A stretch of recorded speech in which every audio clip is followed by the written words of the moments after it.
ಅಡಕಮಾರನಹಳ್ಳಿ ಗ್ರಾಮ ಪಂಚಾಯಿತಿಯಲ್ಲಿ ಆಡಳಿತ ವ್ಯವಸ್ಥೆ ಸಂಪೂರ್ಣ ಗೊಂದಲದ ಸ್ಥಿತಿಗೆ ತಲುಪಿದೆ.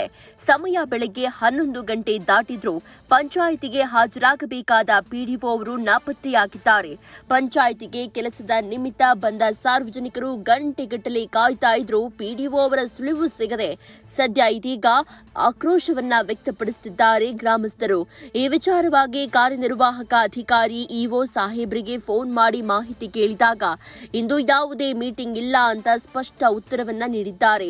ಅಂದ್ರೆ ಯಾವುದೇ ಅಧಿಕೃತ ಸಭೆ ಇಲ್ಲದೇ ಇದ್ರೂ ಕೂಡ ಅಡಕಮಾರನಹಳ್ಳಿ ಗ್ರಾಮ ಪಂಚಾಯಿತಿಯ ಪಿಡಿಒ ಆದ ಸುಮತಿ ಸಿಆರ್ ಮೇಡಂ ಪಂಚಾಯಿತಿಯ ಸಮಯಕ್ಕೆ ಸರಿಯಾಗಿ ಬರದೆ ಎಲ್ಲೆಲ್ಲೋ ತಿರುಗ್ತಾ ಇದ್ದಾರೆ ಎನ್ನುವಂತಹ ಗಂಭೀರ ಪ್ರಶ್ನೆಗಳನ್ನ ಹುಟ್ಟು ಹಾಕ್ತಿದ್ದಾರೆ. ಗ್ರಾಮ ಪಂಚಾಯಿತಿ ಅಂದ್ರೆ ಜನಸಾಮಾನ್ಯರ ಸಮಸ್ಯೆಗಳಿಗೆ ಸ್ಪಂದಿಸಬೇಕಾದ ಕೇಂದ್ರ. ಆದ್ರೆ ಇಲ್ಲಿ ಅಧಿಕಾರಿಗಳೇ ಸಮಯ ಪಾಲನೆ ಮಾಡದೆ ನಿರ್ಲಕ್ಷ್ಯ ತೋರ್ತಾ ಇರೋದು ಸಾರ್ವಜನಿಕರ ಸಮಾಧಾನಕ್ಕೆ ಕಾರಣ ಆಗಿದೆ. ಸಮಯ ಬೆಳಿಗ್ಗೆ 11 ಆದ್ರೂ ಪಂಚಾಯಿತಿಗೆ ಬರಬೇಕೆನ್ನುವ ಪರಿಜ್ಞಾನವೂ ಇಲ್ಲವೇ ಅಂತ ಗ್ರಾಮಸ್ಥರು ನೇರವಾಗಿ ಪ್ರಶ್ನೆ ಮಾಡ್ತಿದ್ದಾರೆ.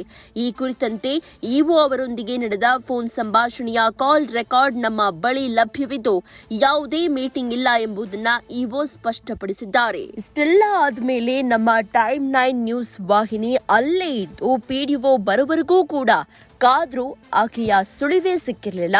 ಕೊನೆಗೆ ಪಿಡಿಒ 12 ಗಂಟೆ ಆದ ಮೇಲೆ ಪಂಚಾಯಿತಿಗೆ ನಿಧಾನವಾಗಿ ಆಗಮಿಸಿದ್ದಾರೆ. ಈ ರೀತಿಯಾಗಿ ಒಬ್ಬ ಜವಾಬ್ದಾರಿಯುತ ಅಧಿಕಾರಿ ನಡೆದುಕೊಂಡ್ರೆ ಸಾರ್ವಜನಿಕರ ಹಿತ ಕಾಪಾಡೋರು ಯಾರು ಅನ್ನೋದೇ ನಮ್ಮ ಪ್ರಶ್ನೆ.